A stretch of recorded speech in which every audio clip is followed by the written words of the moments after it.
Hey everyone, and welcome to Screams After Midnight. I am Peter, that is Tim.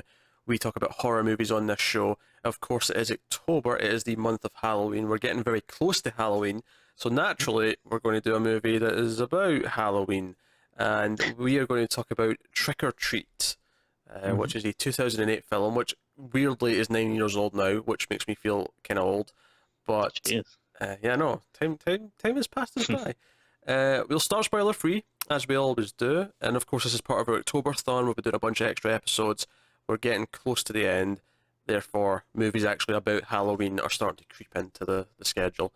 So, this is from Michael Dougherty, who went on to direct Krampus, which is a very good film. I like it a lot. He's directing the new Godzilla sequel, Oh wow, King of the Monsters. Yeah, he's going big. He's going bigger, going nice. home. So this is I think you would be tempted to call it an anthology, although I actually would disagree with that label. Interesting. Well, Okay. how many films have you seen where it's like separate stories, but they all interconnect and they all kind of take place in the same sort of little world?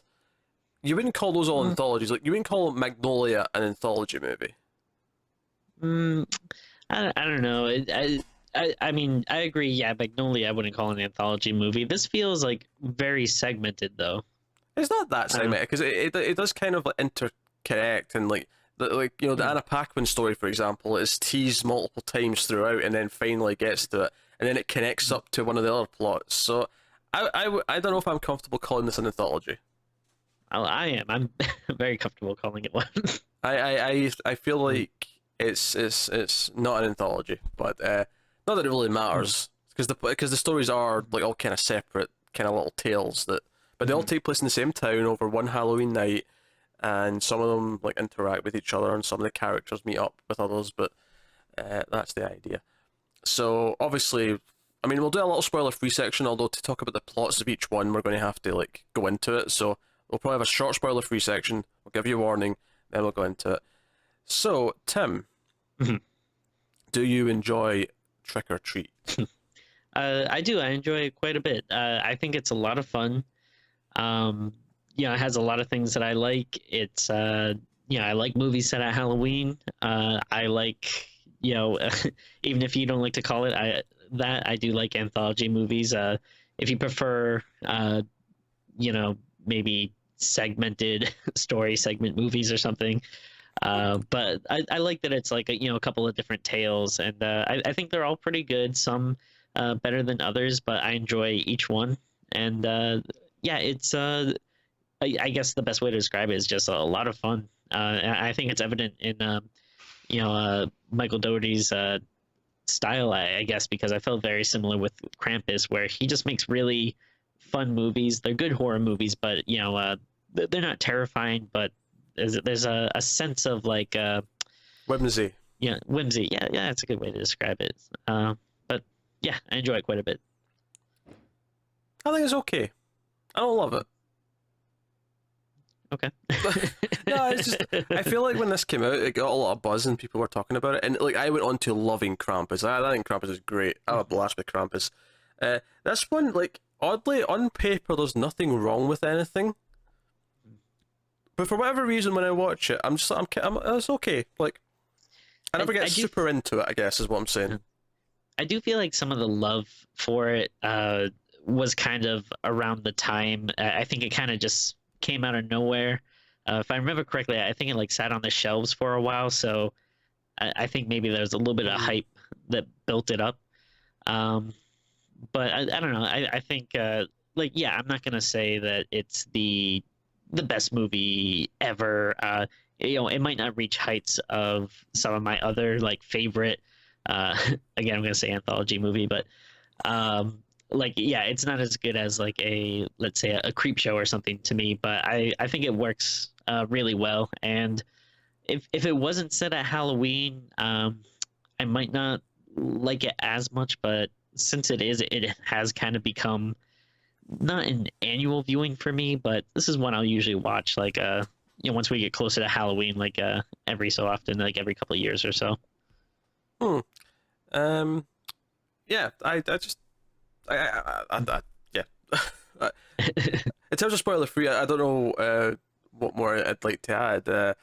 I guess like yeah, it's that kind of fun Halloween stuff. It's kind of again a bit of whimsy, bit of sort of tongue in cheek, not super serious, which is fine. I actually think the reason why it kind of falls just a little bit flat for me, like I don't love it, and the reason why I don't love it, I think, is because you can have this more kind of light-hearted style of horror. Not it's not a horror comedy by any means, but this light-hearted Right. style of horror where it doesn't feel that serious. It feels more like, oh, we're just having fun, and that's okay.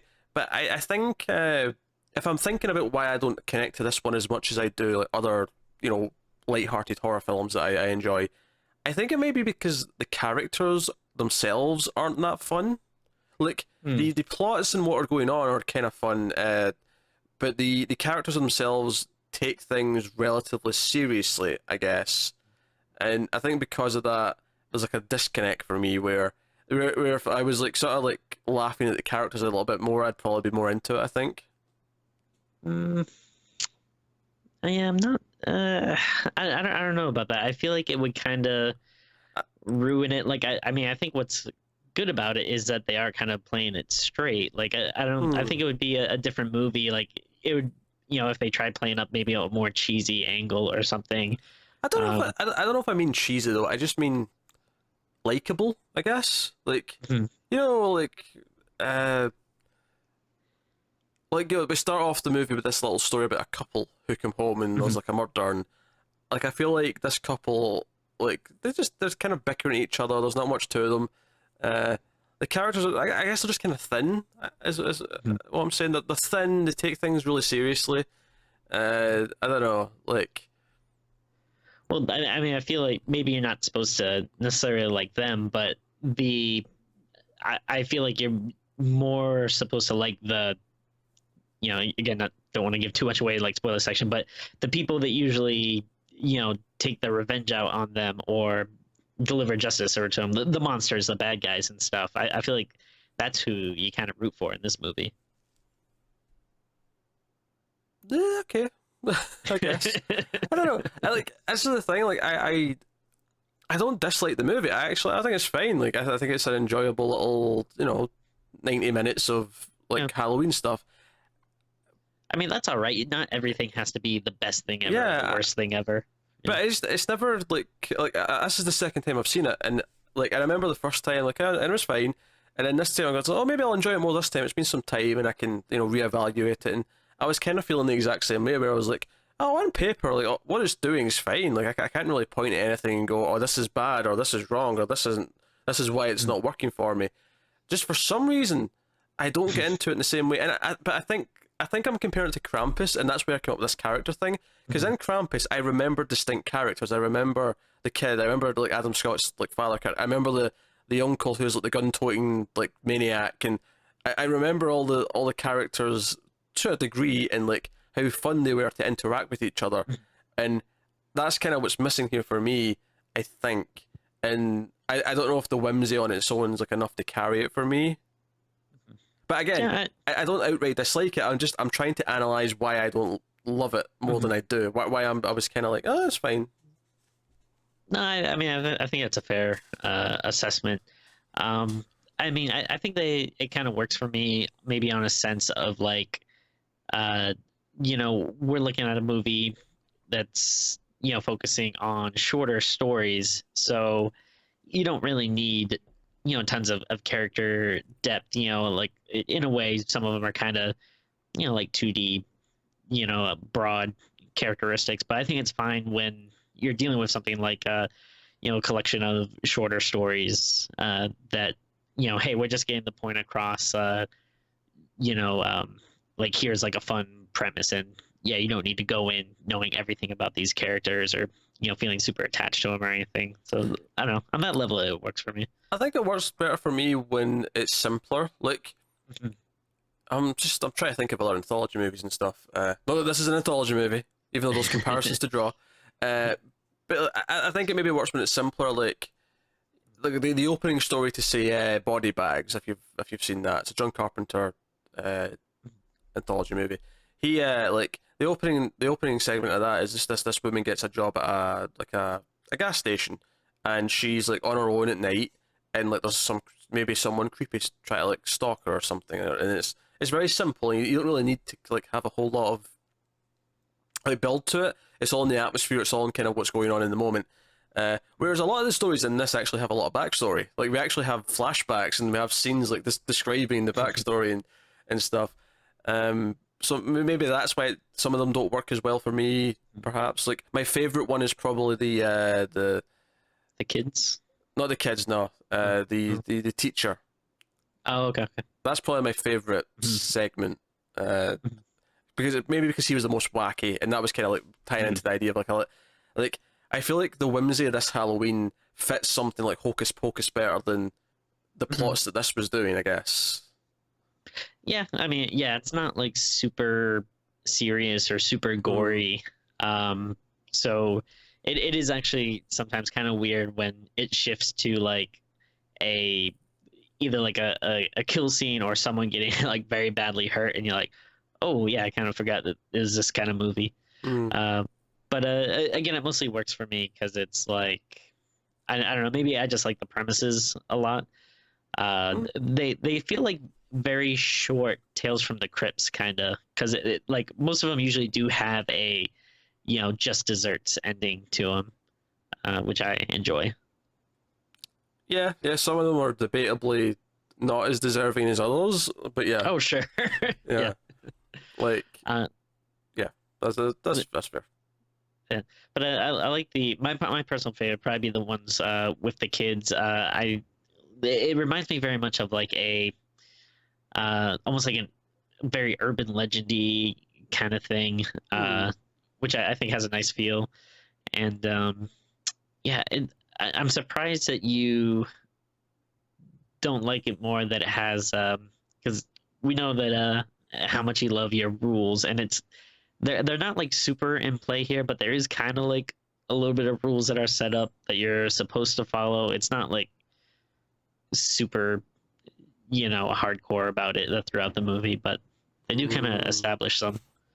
Nah, not enough for me. The rules aren't the rules aren't set enough for me. It still kind of feels like the kids story, especially like the full flashback and all that. It kind of reminds me of like any kind of like horror movie from the 2000s where they'd always have to explain the ghost, and they always get these flashbacks to like over explaining why things are the way. No, not to say that the flashback itself isn't interesting, because it kind of is. Like it's a cool premise, but I don't know. Like I think for me the tone of the movie wasn't necessarily always hitting where it felt like it should be. Like there was a mismatch to me between maybe the characters, what was going on, and the tone, or just that kind of thing. This is a really hard one to talk about. It's always the hardest when I just don't like it that much, even though there's nothing objectively actually wrong with it.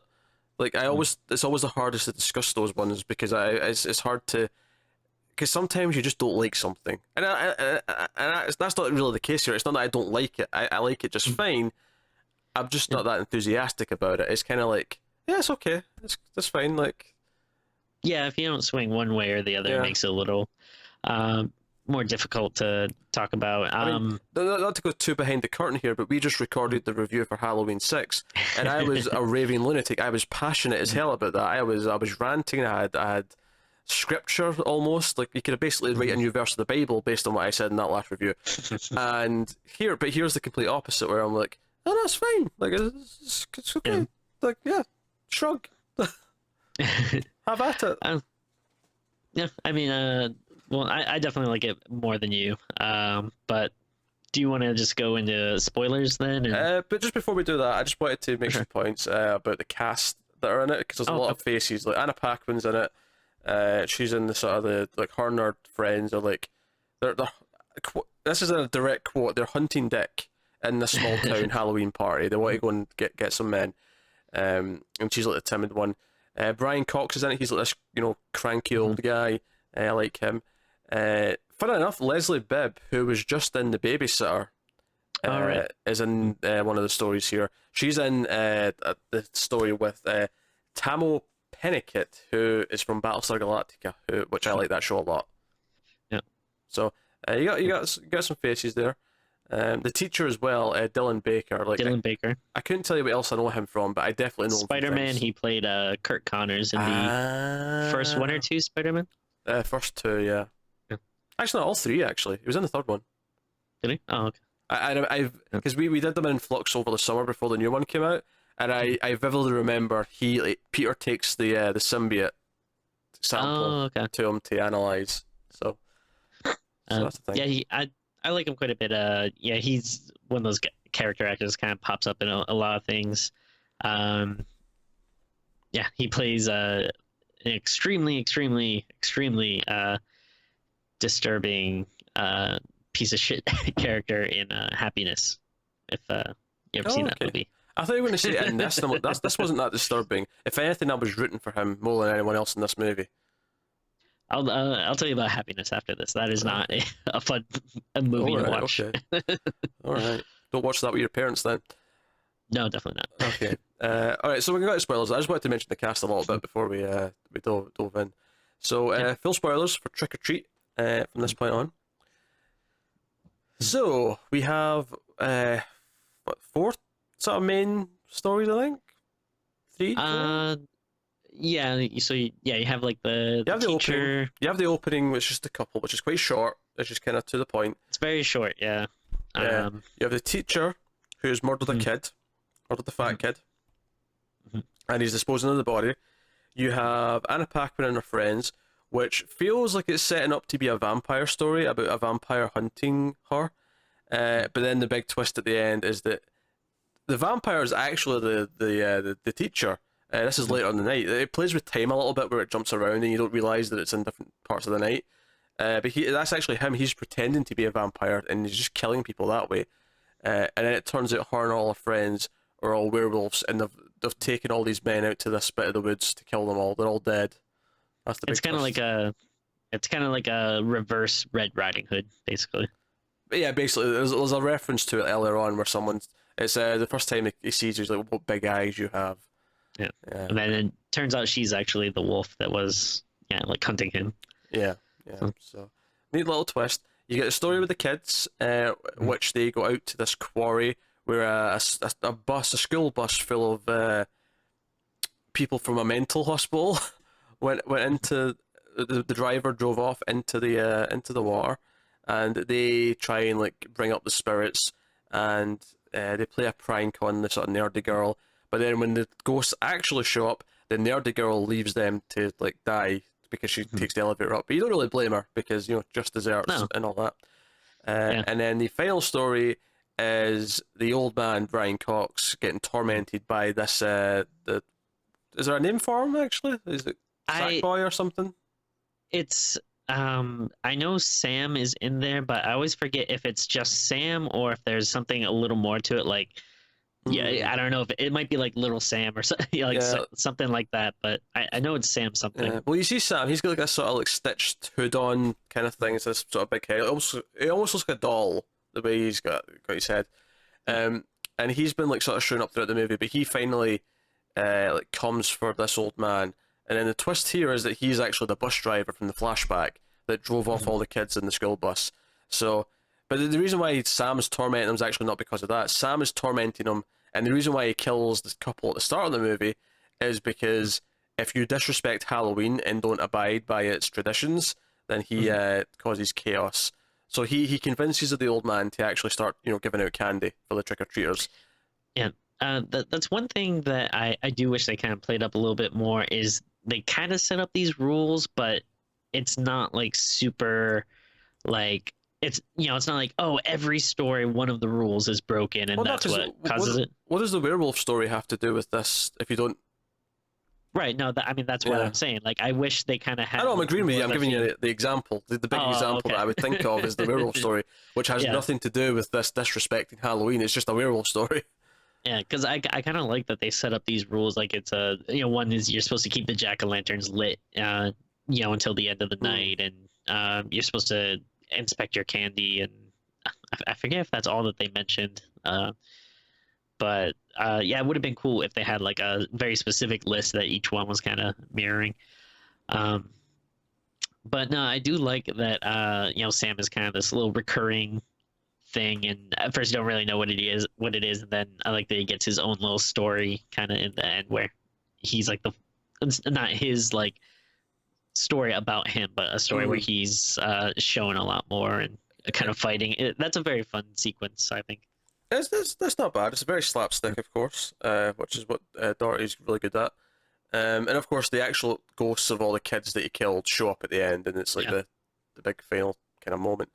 But those are the stories. They're actually all pretty simple when you break them down like that. Like, but they sort of, like I said, the reason why I wouldn't call it an outright anthology is because it sets up multiple stories at the same time and it intercuts and it plays with time. It like jumps back and forth, and they all kind of link up. So, I mean, what would be the difference then? Like, an anthology movie can't be connected? It's not that it can't be. It's just that's just felt like more like a all these stories that are connected are taking place in the one night in the same town kind of vibe. It felt more like something like a Magnolia to me, and I know weird, not obviously a completely different genre, but it felt like that to me, where it was all these things that kind of lined up together. Because the interact, because Yeah. obviously the cranky old man speaks to the teacher during his story, and they all Mhm. kind of like work together. I don't know. I mean, I get what you're saying. I guess I just never really thought of it like that. It always, stuck out as an anthology It was when I movie was to me, watching it but this time, and it was like Mhm. you got a couple of that, and then it cut to Anna Paquin's introduction, and then it Mhm. cut back to the little story. The fact that it was intercutting between them, I think more than anything, like I wouldn't say Southbound because it's connected isn't an anthology, but because Mhm. this cuts between each story, and they all kind of play through to an extent simultaneously. To me, Mhm. that makes it not an anthology. But I mean, it honestly Yeah. doesn't matter that much. Like you classify it Yeah. as whatever the hell you want to. I don't care. It's just very interesting. I don't know. I might have to reevaluate things. I never really thought about it, but no, that is a good point though.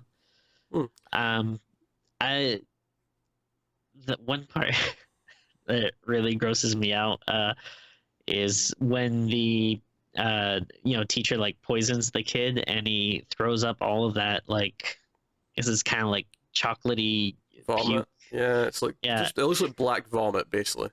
yeah, like something about it just is so much grosser than like regular puke. I don't know, maybe if it's like too real or there's too much of it or something, but uh, that always grosses me out. Hmm. No, Um, I liked his story the best because it was played more for the comedy because he was trying to bury the body in the backyard, and his yeah. son up in the top window kept interrupting him and shouting really loud like, "Dad, when are we going to do the jack o' lantern? And Dad, when are we going to the, do this?" one thing that was kind of weird for me rewatching it now is all of the time stuff because I'm trying to think like it it already feels like kind of late when he's doing stuff and then his little kid is telling him that he still wants to do the jack-o'-lantern. I'm like, would you really be doing it? And obviously we know it's not a pumpkin jack-o'-lantern, but Yeah, still. the twist at the end is that they've actually got the decapitated head of the kid in their basement, and his son is in on it. The son knows he does this. That's Yeah. kind of the twist because you think the whole movie that he's trying to hide it from his son, and he's not. He's just trying to not like wake the neighbors and like get them Yeah. to and be involved and whatnot. But it is well, like I was thinking like, oh man, he's already like it's already kind of late and he is hasn't even done a jack-o'-lantern with his kid yet, and now he still has to go out and like murder some people. Like I don't know, it's a busy night for him. I guess that implies though it's not as late as you think it is. Like this is just after sunset, maybe. Yeah, maybe could be like 5 or 6 or something. Yeah, and then like he goes out and does his murdering, and he's Yeah. hunting of Anna Paquin. Mhm. Um, but yeah, the moral of the story's okay. That's the one that kind of plays out throughout the whole thing because it keeps coming back to her, bit by bit. Um, Yeah. the kids were okay. um, that's the thing. Yeah. I think they're all kind of okay. None of them really. I like the teachers a little bit more because it's got a little bit more Mhm. comedy in it. The rest of Yeah. them, I think, are all just kind of fine, and that's okay. The kids I like again because it did give me like an urban legend kind of vibe to it, which I really like that, and I actually thought it was like kind of sad, like well yeah, like really sad with these parents that are just sick of their I guess they'd be like special needs or something kids, so they pay a bus driver to drown them all. and but then like it's so weird with with all the masks and stuff. I actually thought it was like kind of legitimately creepy. Um, and then I don't know, and then I like the idea of, oh, like these kids have this idea to uh, prank this girl with this story. I thought I gave it like it's a nice little touch instead of just like, hey, here's the story, just watch it play out. It's like, oh no, these kids are telling the story and now they're getting caught up in it. Um, and I think it works in this movie. Like, I don't know how great that would be for a full movie, but as a nice little bite-sized story for a movie here, I don't know, it entertained me. And then Yeah. with the werewolves, I thought the um, that might be my least favorite. Maybe I don't think it's bad, but that's the one that to me is like the most like, all right, here we are. But I do like the werewolf transformations in it. Yeah, the Uh, werewolves themselves look quite good once that yeah, all happens at the end. Yeah, the werewolves look yeah. quite good.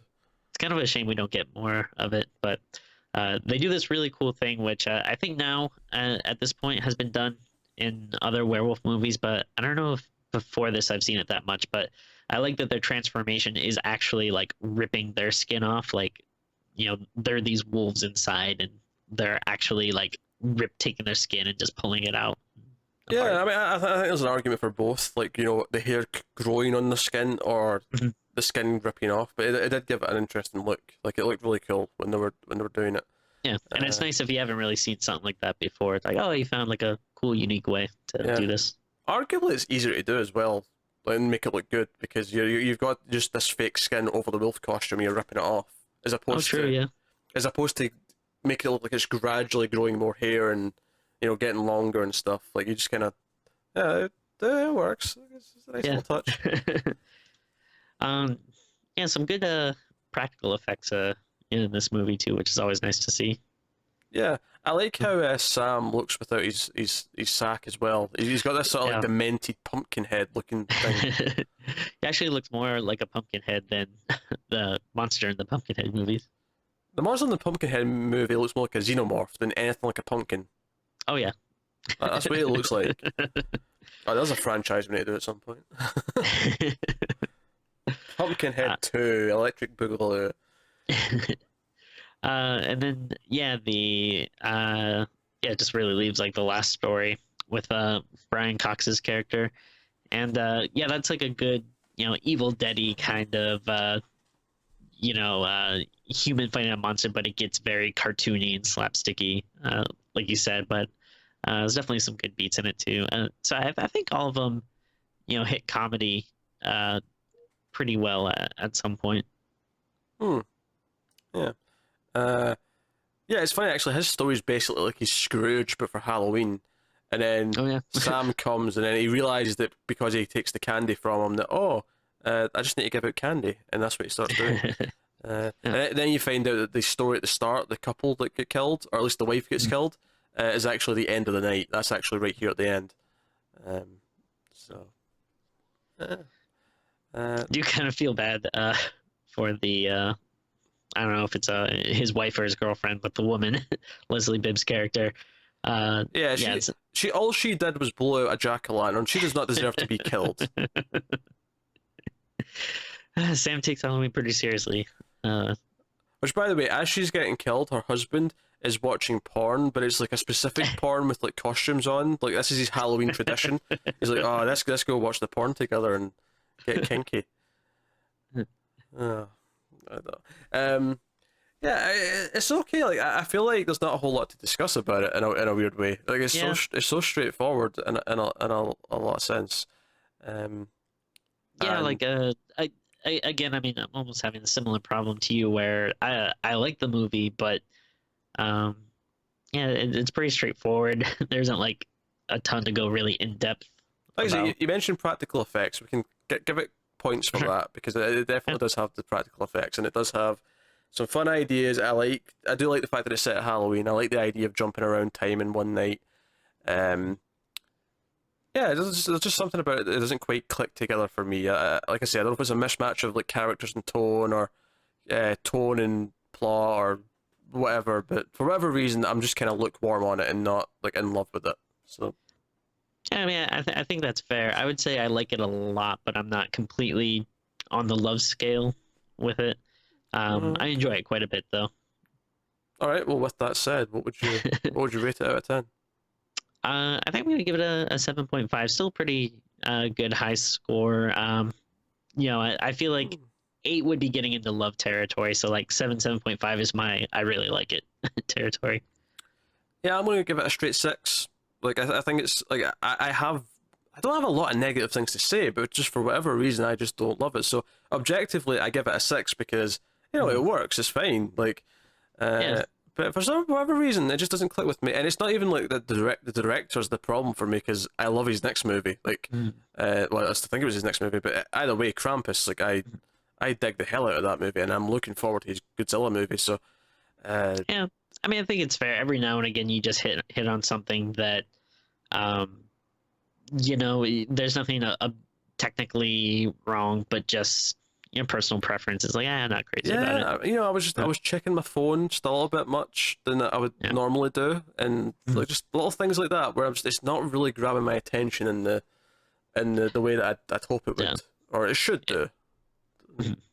So yeah, I mean, I feel like yeah, I mean, I can respect that. If you were saying, "Oh, I hate this, it's garbage," I'd be like, "Whoa, all right, settle down." But no, it's absolutely not. It's, yeah, I guess it's just it's fine. It does what it does fairly, pretty competently, but it doesn't ever really hit any like high like marks for me. It's never outright impressing me, I guess. Yeah, I know for a while they were talking about doing a sequel. I don't know if that's still on the table, but I'd be interested to see what they do.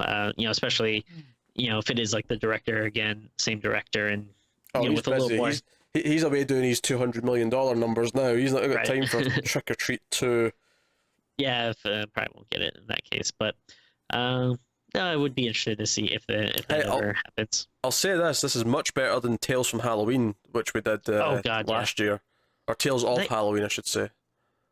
I forget where I saw it, like somewhere was advertising like this ridiculous, like expensive collector's edition of that movie. And I was like, how, like, who would ever pay more than like $5 at most for that garbage? I remember liking the last story and that was it, but the other 7 or 8, because there was a lot of stories in that one.